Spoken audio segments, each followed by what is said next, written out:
Well, thank you, friends. Shabbat shalom and greetings to you all. And so, this is Christmas for weak and for strong, for rich and the poor. The road is so long, and so happy Christmas for black and for white, for yellow and red ones. Let's stop all the fight. A very Merry Christmas and a Happy New Year. Let's hope it's a good one, without any fear. Now, wouldn't that be fantastic to have a good one without any fear? It's that time of the year. Peace on earth, goodwill to men. Why not? Why can't it be? And why can't it be that way every day? I want to thank you all. We had a wonderful turnout for the change of season, candle lighting memorial service, and we'll continue to light candles for any of you who did not get us your names in time. It doesn't matter if it's an official Yizkor time, the public mourning days, or your site, the personal anniversary of death. We can always remember and light a candle to honor those we love and miss and think of, and sometimes still talk to and get solace from. We are emotive beings. Our feelings are our greatest expressions, and there were many tears of joy the other night at our service. But tempest fugit, time flies. Hanukkah's over, the winter solstice is gone. Christmas is upon us, the New Year's around the corner. We're on the second last reading of the book of Genesis. In a couple of weeks, we will begin the book of names, Shemot, which names play a dominant role. We know it better as Exodus, and perhaps that gives you a different clue as to what it's about. But the Exodus story is actually secondary in that book. The names are the real story. And we're going to examine them when we read it, but names have actually been quite significant to date in the Bible. We're going to look at a name today that has ripples that run throughout history. And this reaffirms that the Jewish Bible did not smooth out the human foibles of its characters. Some are admirable, some not so much. It is commentary that tries to explain the good and bad. It's the Talmud, it's the Midrash. We've been given a light through which to see and think for ourselves. Commentary is good, but use it to supplement your own reading, to supplement your own conclusions.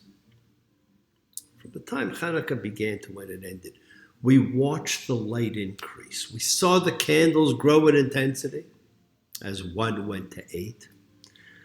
A reminder of life, and we got to watch them burn, and we got to notice things every day.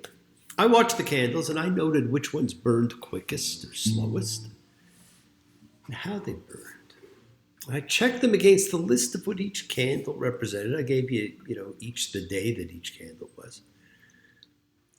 Those could be messages. And we're often given messages at various times. And sometimes we pay attention, and sometimes we do not. Most of the time we have our do not disturb sign on, so take it off.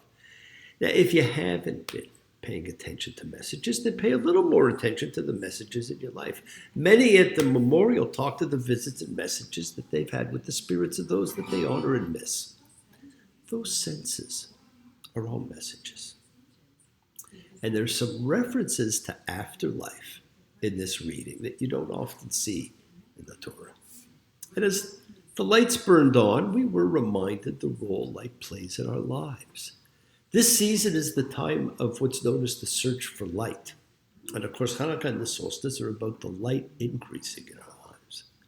And it is light that draws us together as a group to honor and pray and observe as a community. Because we are a collective consciousness of seeker showing faith. Any and all faith.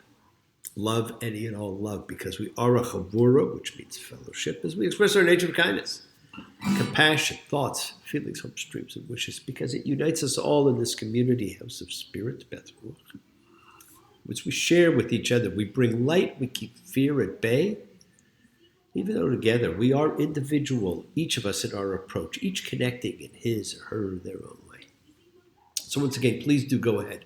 Invite everybody in. Physically, digitally, psychically, emotionally, spiritually, any way at all, to gather and share. From Psalm 133, the Hine Matov come together. Hine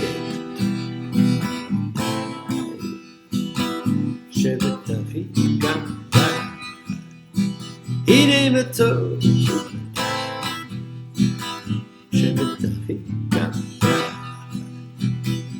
How good and pleasant it is for brothers and sisters together. Community.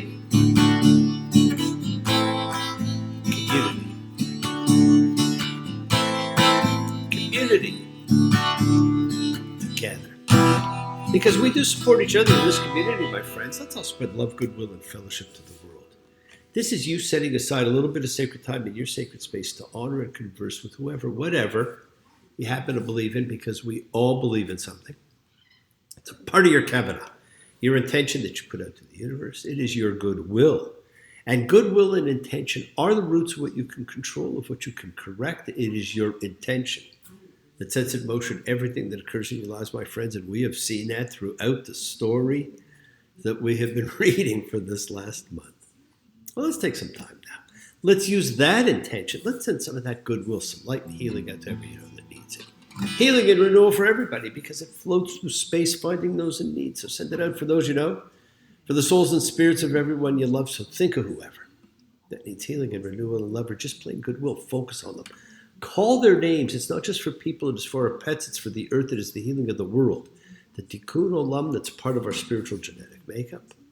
Part of that healing of the world is what we send thoughts and energy for health and renewal and goodwill for everyone. They don't have to be sick. It's for those in our hearts and our minds. So let's all send energy for the people in need everywhere. Special thoughts and prayers for those in need of assistance, such as now. And at the memorial, we lit candles for the victims of the October 7th massacre in Israel, and all the hostages killed are still in prison. We pray for those who need prayer. We don't have to know them. We want health and recovery, good life for everyone around us. For Terry, Shelley, for Stephanie and Pam, for Judy and Joel, whose birthday is the 24th, so he gets ripped off a lot. For Gloria and Doria, for Henry, Leanne, for the Cardinal and Johnny, Teresa, Fern, Maria, for Carson and Paul, for John and Ron, for Connie and Luke, for the Talasaurus, whose birthday is also around. Danny and Nina, for all those suffering and in need. And let's not forget to include the familiars of our lives, all our sacred animal friends. For everybody you know in need, for the whole world, and always for the bee. Friends, it is the kindness, the healing, wishes, goodwill, and love we all send out. It just circles the world finding those in need. So thank you, each of you, for all you do, for all you care, because the world is a world of spirit, and spirit, my friends, never dies.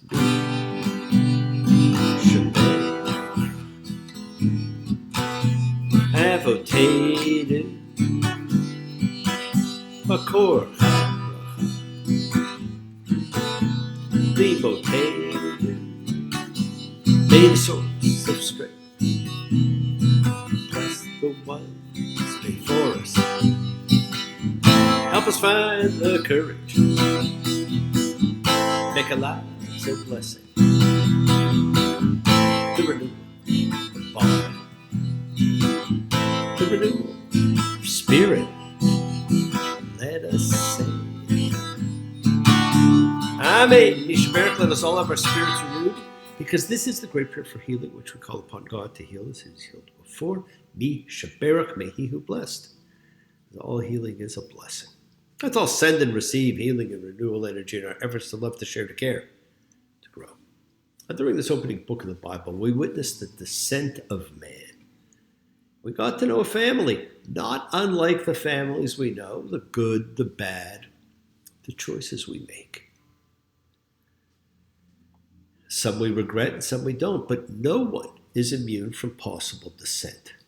Even the great ruler of Egypt at this time, Joseph, showed he too was human as we watched him toy with his brothers. We saw last week he listened in on them, spoke through an interpreter, not letting them know that he knew their language. He manipulated their pacts and accused them of being spies, and he forced them to go back home and not return without bringing their missing brother, Benjamin, who he accused of being a spy.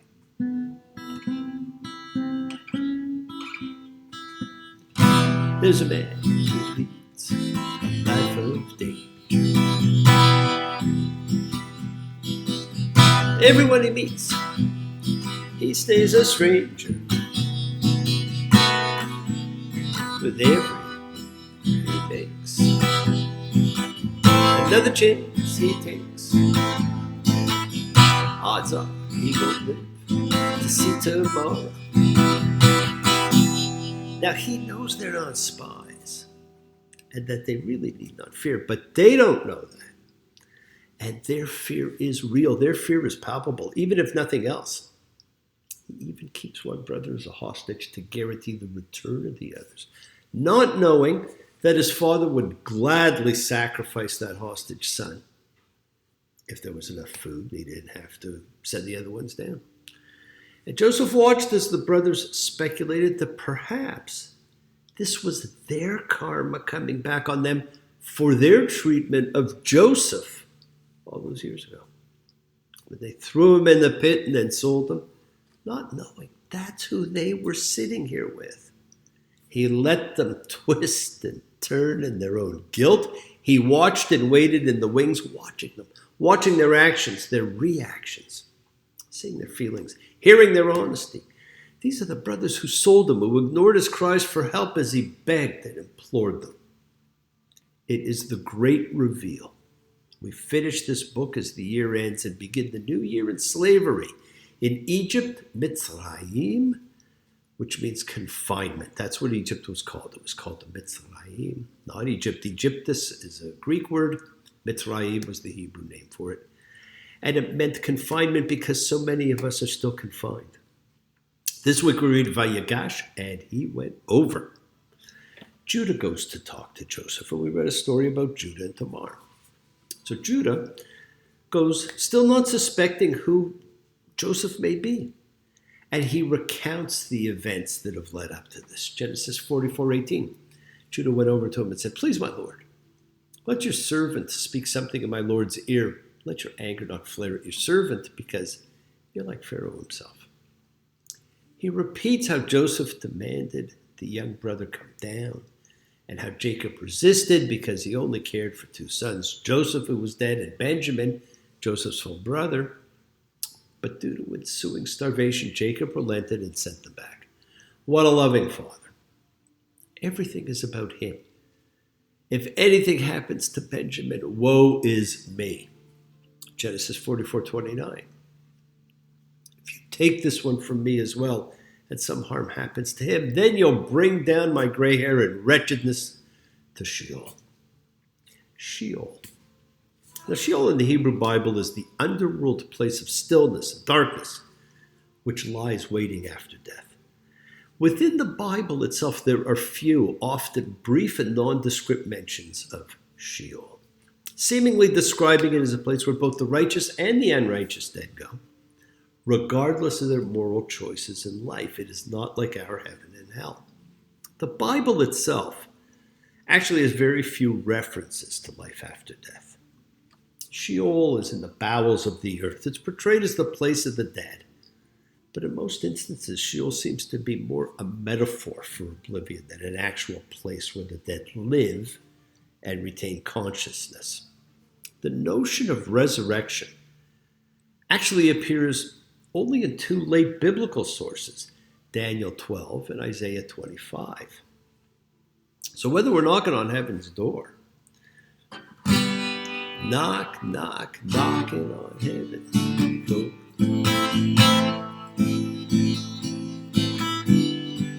knock, knock, knocking on heaven's door, or choosing who to serve. It may be the devil, it may be the Lord, but you're going to have to serve somebody. Yes, indeed. You're going to have to serve somebody. It may be the devil. It may be the Lord, but you're gonna have to say somebody. Now, during biblical times, there was little attention paid to any kind of afterlife.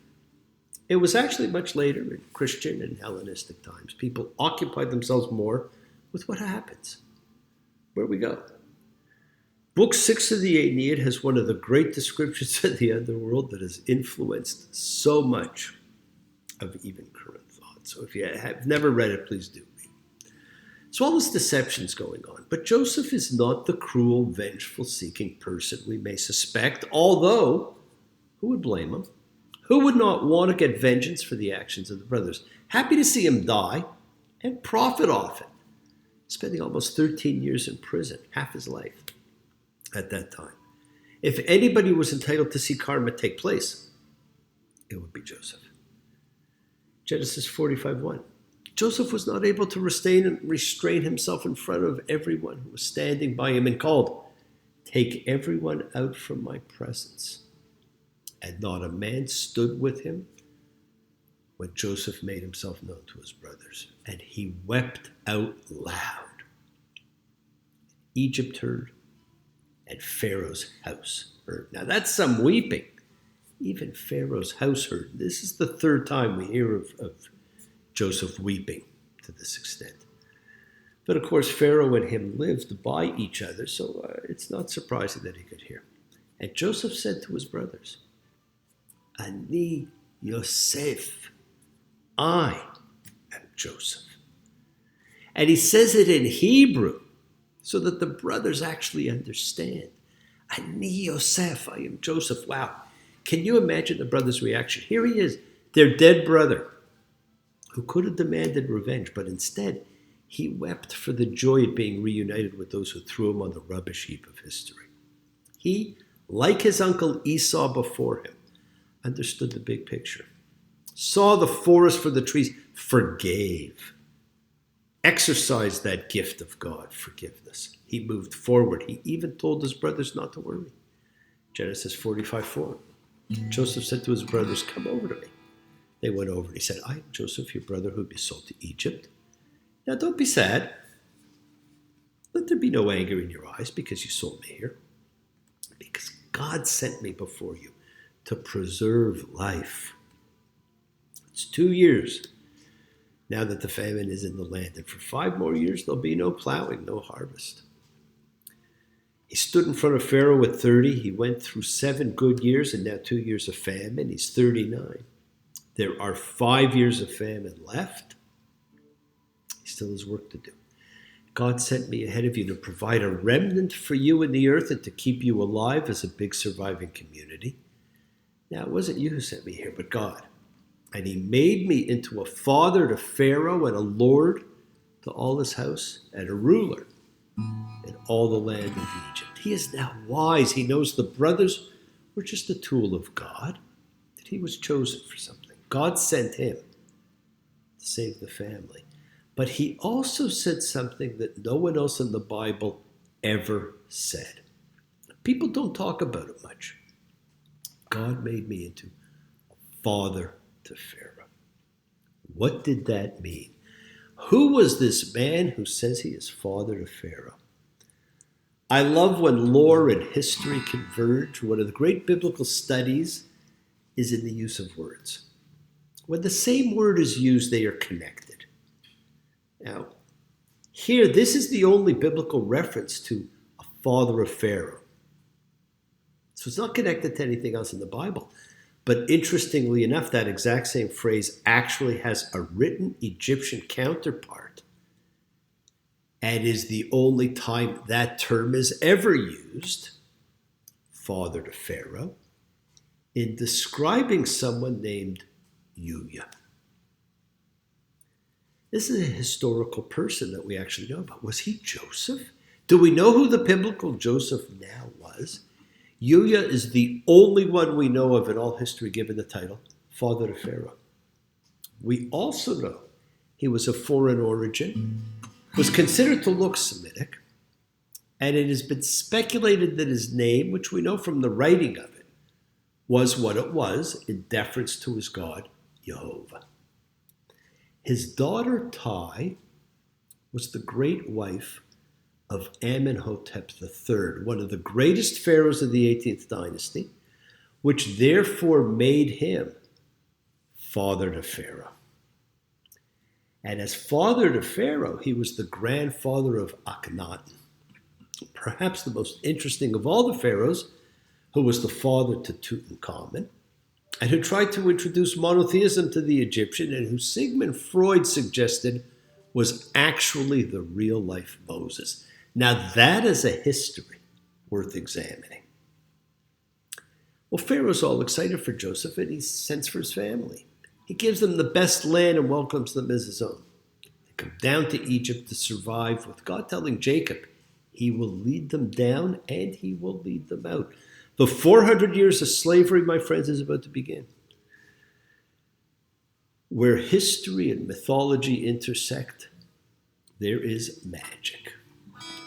Yes, the world is sacred, so is everything in it. Express your gratitude, light a candle, make a wish. Celebrate your life and the lives of those you love. Share your feelings with them. Live free, be free, honor your freedom. Be well, be happy, be blessed. Share and honor the light. All who live in the light and continue to shine. Continue to send everybody you know goodwill and love. Pray for peace and freedom for everyone, and end to terror and hatred. Remember, friends, we're a community. We learn together. We celebrate with each other. We love each other. We share this right together, men and women equally. So let's send out love, not fear. Send out peace, harmony, goodwill, and healing to all who need it. Please do learn to forgive. Learn to love. Open your hearts. Honor the relationships of your life and tell those you love that you love them. Examine your intentions. Use them to imprint your will on the universe, because we set in motion everything that happens in our lives. It's our intention, our kavanah, our cause, our effect. It's all linked. You have time to forgive and to be forgiven. You have the knowledge of what's good and bad, so acknowledge what you've done wrong to yourself, to God, and to any person you've wronged. Ask forgiveness. But do so with sincerity, with accountability, with vulnerability. Forgive those you've hurt as you learn to be forgiving and compassionate. Look at Esau. Look at Joseph. The secret of forgiveness, compassion, and peace is in acceptance. Can you accept yourself, other people in the world, just as they are? Can you accept life just as it is without trying to control it? If you do, you can experience the peace that acceptance brings. And of course, forgiveness is the great message that Jesus brings at Christmas time. Keep on dreaming. Keep on being. Keep sharing, keep shining. Keep teaching. Keep spreading joy and goodwill. Do not follow fear, follow love. It's always in front of you. And remember to have faith. Just as I have faith in the principle of love in all of you, act with purity of heart and mind, despise none, defraud none, hate none, cherish all, honor every child of God, every creature of the earth. May all people know peace in this year. May you nurture kindness and love everywhere you go. Work to be present in the body. Expand your heart, quiet your mind, because the deepest source of real power lies in consciousness and your ability to be mindful, to be aware, to be present in all of circumstances of life. Love with the heart, because we're all part of a greater whole. Embrace love, not fear, forgiveness, not anger. Be there for someone, because someone will always be there for you, whether you know it or not. And continue to explore faith and belief, and never accept shame as a natural state. Whatever you feel others have felt, whatever you've experienced, others have too. We share together. We learn together. We help each other, because we are each of us simply trying to find love and acceptance and support. We all have or could have that special someone in our lives, so find them and tell them what they mean. You're never alone on your journey. Keep forgiving those you need to forgive, and keep asking forgiveness from those you need to ask forgiveness of, and keep listening to that voice of God as he, she, it, them, they, whatever, talks to you. Feel your feelings. And like Joseph, do not be afraid to weep. Sometimes we know. Sometimes we don't. Sometimes we give. Sometimes we won't. Sometimes we're strong. Sometimes we're wrong. Sometimes we cry.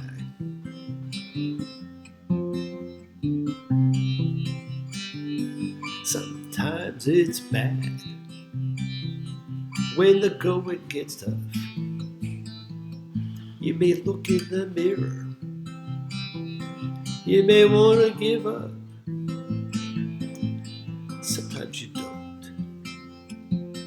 even think we'll try. Sometimes we cry. Sometimes we cry. Yes, my friends, we will, we do, we can. Vulnerability is our strength, not our weakness. Shabbat Shalom. Blessings to you all. A Merry Christmas, and I will see you all before the new year. Take care. Bye.